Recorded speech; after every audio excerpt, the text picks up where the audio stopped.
breathed in the cool, pure air, tasting the rich oxygen and nitrogen. My eyes filled with tears. The sun hovered behind the horizon like an orange fireball. Sunny, that was the latest buzzword. It was talked about now with every breath, and suddenly I knew what it really meant. I stretched out my hand to feel the warmth, to touch its face. Then the timer squealed and a voice roared in my ear. Simulation room S23, your time is up. Please move to the fast decompression chamber. 2 hours later, I was back at the helm of my ship, the Zukabus, leaving the pleasure centers of the Malay archipelago behind. The nano-fabric of my pilot's seat massaged my body as I accelerated on full dipole drive, spearing into the black heart of the lifeless ocean like a nightmare shattering a dream. But the oceans were no longer as dead as they seemed. Scientists brewed gene cocktails and chromosome soups without sanction, rebreeding every life form within range of their test tubes. Mighty sharks, dolphins, even the greatest carnivores that ever lived.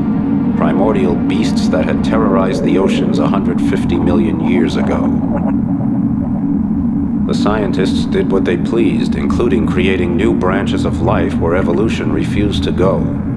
They earned so many credits with their tinkering that even the most powerful computers struggled to keep up with the total. But behind the glittering facade of tungsten, titanium, and niobium, the calcareous whole of human existence was crumbling. The frequency of mass disasters increased dramatically. Amok runners, psychotics, high-tech slave drivers, gene adulterators, and slick techno dealers prowled everywhere, plunging habitats and dwellings into chaos. My name is Emerald Deadeye Flint. I'm tracking down the remaining bionts scattered throughout the oceans. Each one a potent germ posing danger to the world of Aqua.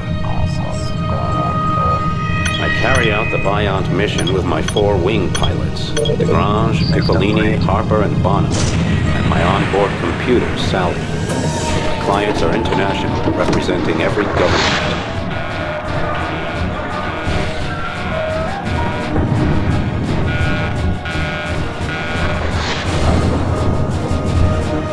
When the Bionts appeared out of nowhere 5 years ago, aiming to extinguish human life in the oceans, I had no objection.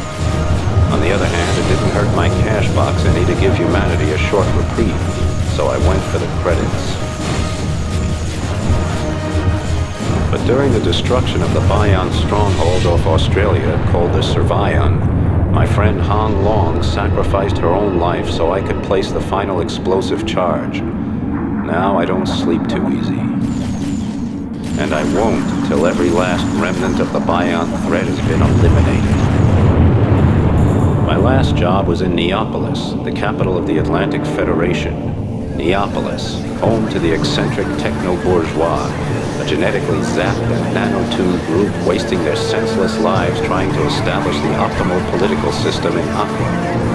All the while, Neapolis sinks deeper and deeper into a slick of pseudo-democracy, racism, techno-devotion, and corruption. Now the new line, who call themselves Democrats, are making the capital ungovernable, leading only to endless discussions, bureaucratic acrobatics, and a weakened city with a leaderless army. I was glad I was finished there and on my way to the tornado zone in the Eastern Pacific. People take drugs in the tornado zone instead of ingesting nanorobots for cures, and their free-thinking attitude translates into free action as well. I was homesick, and I missed every screwball and dangerous freak who'd be waiting there to greet me.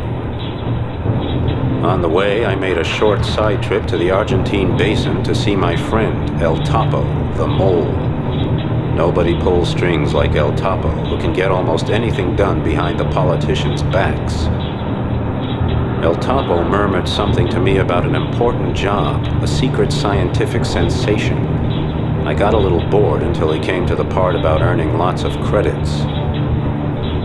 So I went to Magellan and spent a few hard hours at Mariner's Pride, a rotten workers' dive, where I downed mid-brain assassins with a few old friends.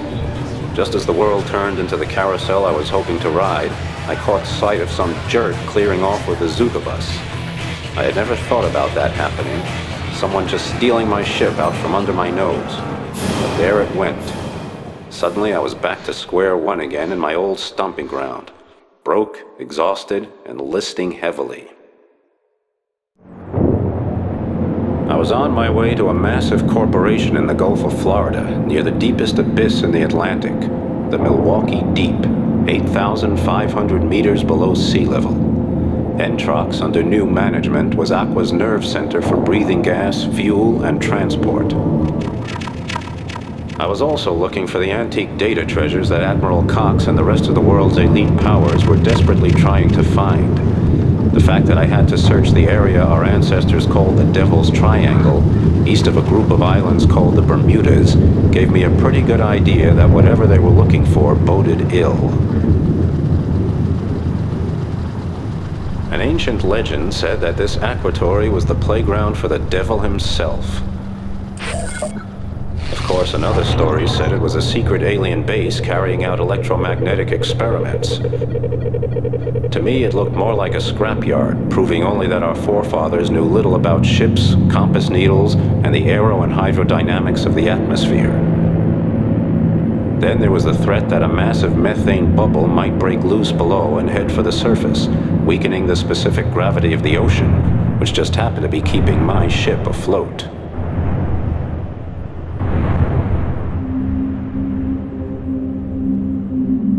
Whoever created the power plant world of Entrox must have had a large and voracious brain with an extra gland devoted to hellish madness. Under the Entrox turbine facilities, you can feel the crushing threat of extinction more than anywhere in Aqua. Our feeble-minded ancestors located their most highly developed launch site here, eager to conquer what they called the heavens at any cost. All around me on the seabed were the twisted remains of their idiotic efforts, testifying instead that they ended up down here, in hell.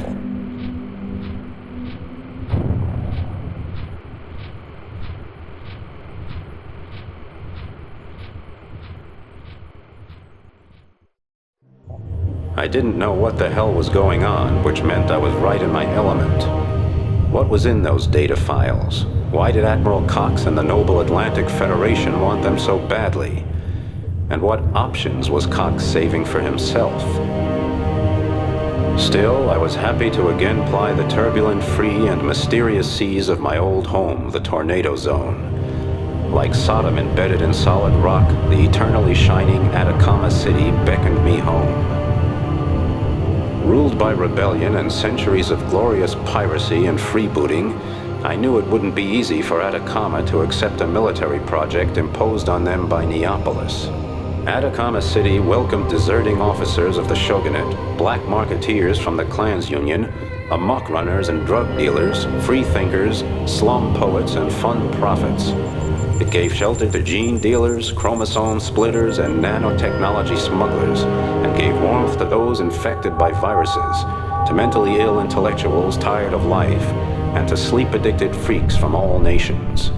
Ivan King, the mightiest and most rational of all the warlords, was feeling pressure. The followers of Boris Santiago, who had been deprived of his leadership 5 years ago, were trying to return to power by waging a guerrilla war. King tried to maintain a balance between autonomy and a profitable coexistence with the conspicuous consumers of the North.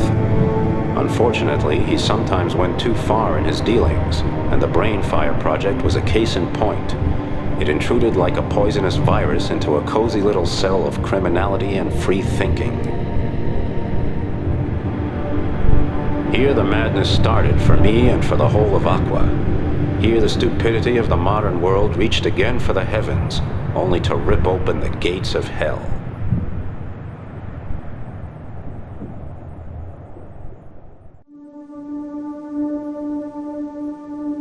Neapolis, glittering rhinestone of the North Atlantic, epicenter of democracy and aqua-capitalistic madness, supernova of Aquarian lifestyle, mindless joy, and lust, the Sodom of Biscay. In Neapolis, they swallow nanorobots to repair their fragile bones, and happiness drugs because sleeping is banned. They host opulent diving parties in fancy dolphin basins. In Aqua's largest market, they're having Clans Union weeks, allowing visitors to admire everything from energy-wasting ferry propulsion to high-pressure champagne bottles, stoves that can bake 70 bars of yeast dough at one time, Aqua X-Mess decorations made of glowing plankton, and a perpetual motion machine. In the Museum of the Modern Age, there is even an exhibition of some old rags that are supposed to show the smile of Mona Lisa and the hand of God. But even with all that, the young fight a hopeless battle against boredom. Ready to die for even a hint of fun, terror has become their hobby. The youth of Neapolis love to destroy things and will gladly die trying. They'll steal a ship from an upright cutthroat like me, cut fiber optic lines for a laugh, or kidnap dolphins just to cause a stink. They even expose themselves to the enormous vibrations of the extreme low-frequency transmitting system because they believe it will evolutionize their brains. The new interim government is a high-tech gang without social or human conscience, whose sole aim is to quickly gain positions of power inside the Federation. They're economically fixated, ecologically apathetic, and hell-bent on pushing through their own racial policies, including the genetic manipulation of human beings to better adapt them to the rigors of life in Aqua. These spawn are worse than the results of the eugenics experiments of the shogunate. One of the old guard, Admiral Cox, a good friend and my mentor during the days of the Beyond Wars, doesn't see eye to eye with these democratic developments, which is why he's rebelling. I wouldn't even put it past him to occupy Parliament and take over a data broadcasting station in a surprise coup. And that's when I had to admit I no longer understood Aqua. Had Cox gone power mad? Everything pointed to it, except what Sobinoso Shaka said. She warned me, but then what does she know? I'm an officer of an international task force, and part of that job is keeping my eyes open for officers going off the deep end.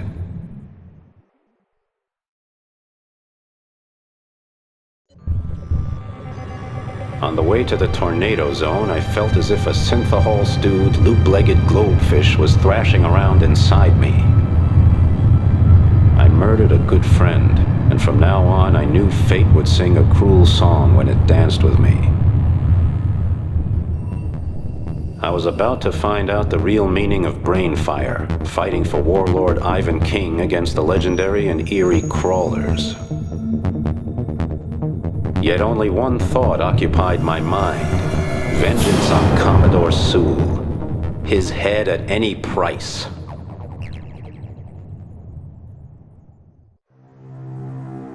We didn't know anything, we couldn't see anything. At most there was a soft vibration in our souls, nothing else. An apparently harmless satellite suddenly launched an incredible weapon from a star-spangled sky that none of us had ever seen before. A laser shot unseen to Earth, devouring the air around it. Into this vacuum, a particle beam of hydrogen atoms was fired. Unnoticed by the insignificant inhabitants of Aqua, the particle beam triggered a small charge of 2 kilograms of explosive. The tiny explosion propagated itself along the Juan de Fuca and Cocos continental plates, triggering further charges. The explosions remained unseen, but our seismographs began to detect the effect. The resonance charges took their toll, splitting the Earth's crust at its most vulnerable points. As Charlie Gilmore explained to me later, the satellite was a military artifact of the 21st century. With it, earthquakes and volcanoes could be triggered from space, destroying whole civilizations without waging war. Her best guess was that terrorists had hacked into and reprogrammed an American military satellite with offensive and surveillance capabilities. The Earth split open, vomiting boiling magma into the icy and lifeless oceans, and stirring the fiery bellies of volcanoes around the planet. Seabeds fell away, revealing new depths, abysses, and seas beneath seas. The Earth had been gut-shot and her insides were bleeding out. For the inhabitants of Aqua, terror had a whole new meaning.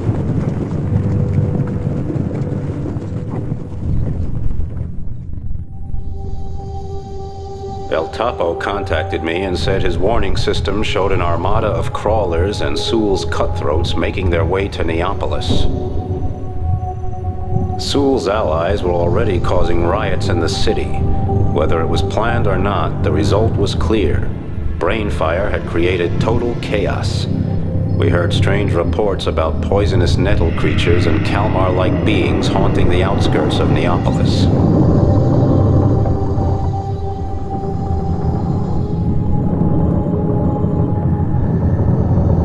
Ivan King was burning with rage. He had a score to settle with Sewell and Mad Sam for showing him up. He was the mightiest warlord of the Tornado Zone, and he was gonna make them pay. Shaka, my wings, and I docked with the Creole girl. Then King picked up speed toward Neapolis. Commander Forelli, who was responsible for city security, was informed we were on our way and was grateful for any help he could get. Charlie Gilmore disappeared into her data bank and began to search through odd ancient documents and manuscripts. The seas around Neapolis seemed calm, but I knew that our enemies were out there and ready to fight. I could feel our lives getting cheaper by the minute.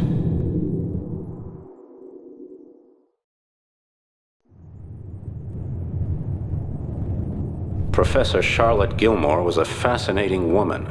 She had researched the continental slopes of the Tornado Zone in her explorer ship, Nunnet, and now presented us with the results. She showed us the entrance to a world of caves where a 500-year-old culture of technology and terror lurked. It was the world of the crawlers. The legends of the Tornado Zone spoke harshly about the crawlers. It was said they lived without light, using biological and chip implants, turning themselves into hideous patchwork fiends. They attacked stations, travelers, cargo ships, always leaving destruction in their wake, but no trace of victims on the battlefield. That gave credence to the legend that the crawlers were cannibals. Revolting and dangerous man-eaters wallowing in sediment. Gilmore had more guts than all of us put together.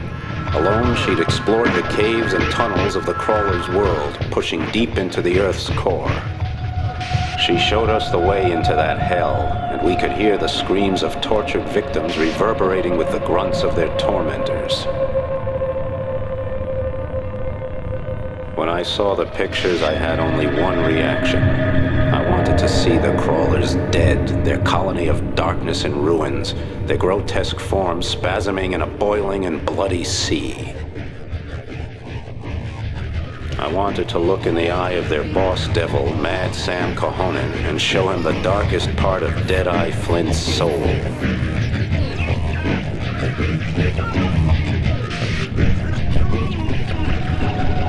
Gilmore's pictures became even eerier and more disturbing.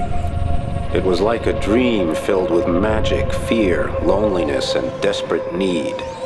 I had never felt as abandoned as I felt there, deep in the Earth's mantle, surrounded by the most horrible blackness, imprisoned, blind, deaf, and forgotten.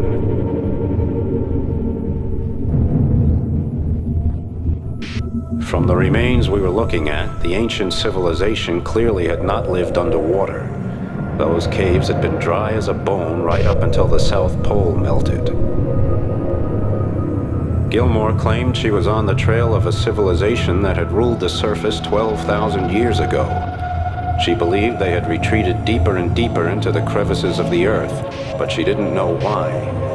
They took their energy from a mysterious source of inexhaustible power, she said, and they must have come into contact with powerful intraterrestrial beings. The Atlantides, as Gilmore called them, lived in worship of their monstrous gods, called Old Ones in the most ancient of the surviving manuscripts. But the gods they worshipped were devils, and their worship led to the rule of torment and fear. At some point, the Atlantides managed to lure their monstrous gods into the gigantic subterranean caves, turning them into prisons. The legendary city of Bathopolis was said to lie down there, at the edge of the deepest point on the planet. Gilmore, sweet and crazy Charlotte, said we would find the entrance to the inner earth of the Atlantides there. This inner world was said to be a giant hollow sphere with its own sun, a fairy tale paradise even more beautiful than the surface world of old. Me, I had an absolute belief that the core of the Earth was full of fluid metals, its massive nickel-iron nucleus powering the good old dynamo we call the magnetic field.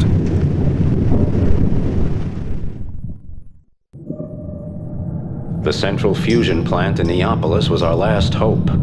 After my wings and I fiddled around at the control centers of the gravity core, I took a moment to get my head together. At the central plant, the fusion reaction transforming heavy hydrogen into helium wasn't triggered by laser, but by a form of plasma or condensate derived from artificial black holes smaller in size than atomic nuclei. If we upset the balance between the fusion energy and gravity, there would be a supernova that would end our squid problems in one shot. The scientists of Machina Antarctica said that heat and gravity were essential for replicating the silicon molecules that formed parts of the squid's bodies. As a result, the monsters were always instinctively looking for energy centers to help replenish their cells. Everything went like clockwork. In a moment, the dark night of Aqua would become as bright as a sun. We knew of the sun only from physics lessons and films in school, and old tales told 1,000 times. But everyone talked of its power. None had ever seen it, but everyone talked of it. This sun was a star of hell and message from another world. I stared into it as the gravity kernel of the power plant imploded into a neutron ball and sank to the center of the Earth.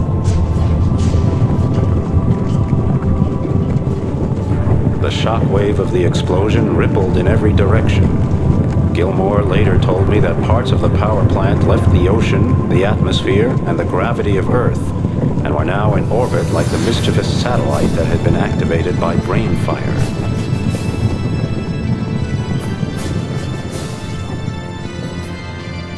The monstrous Fornius, the creature from within whose belly Mad Sam Cahonen had waged his hopeless fight for freedom, was dead. As the hours passed and the seas calmed, we took a look around. Everything was quiet, just as it was supposed to be. The deep ocean was silent. DeGrange, Pico, and Harper drove their bad memories away in Brewmeister's dive, while Shaka, Gilmore, and I kept watch on the scene of devastation. Everything around me was calm, but my emotions were still simmering over a low flame. Lisa's smiling face passed in my mind, Shaka's words still echoed in my ears, and Gilmore's eyes pierced my heart.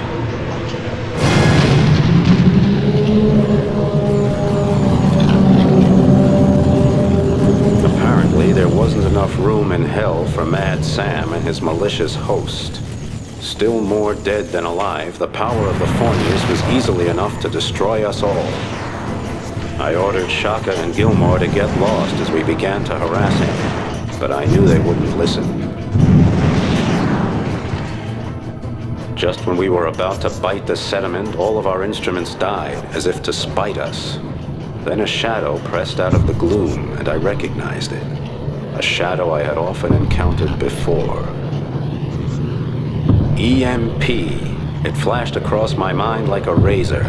An electromagnetic pulse weapon had killed our instruments.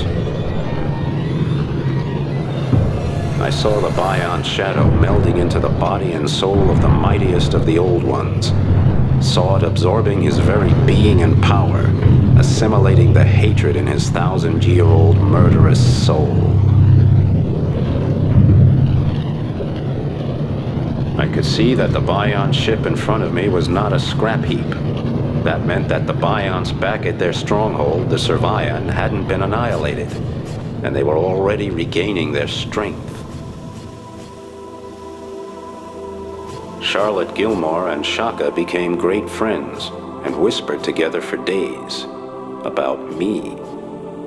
Nothing could protect me from two women of their caliber. Whenever I saw them, they would glance at each other, then grin like schoolgirls.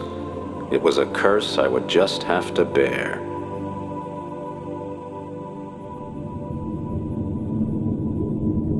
We sat in the control center of Brainfire, the research vessel that had been the start of all our trouble. Somewhere in Neapolis, Ivan King and the crew of the Creole Girl celebrated being alive. Meanwhile, Brainfire made contact with the optical system of the Milstar satellite, and for the first time we could see the Earth, hovering in space as it had for billions of years. I felt strangely tense, seeing our prison from the outside, its liquid walls of unknown blue. It was beautiful.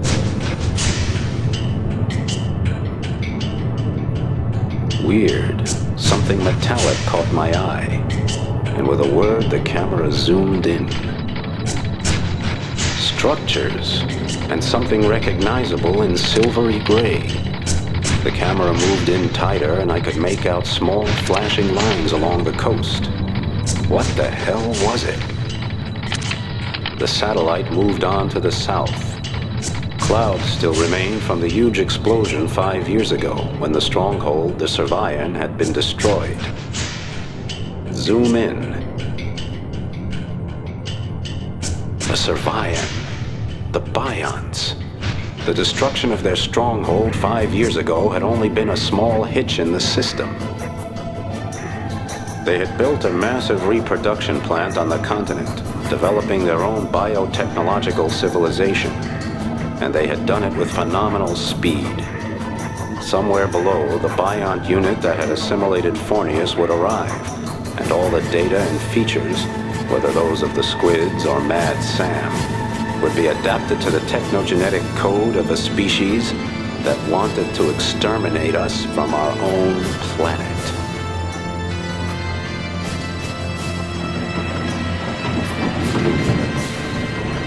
The clouds closed in, impenetrable. Nobody said a word. Someone swallowed hard.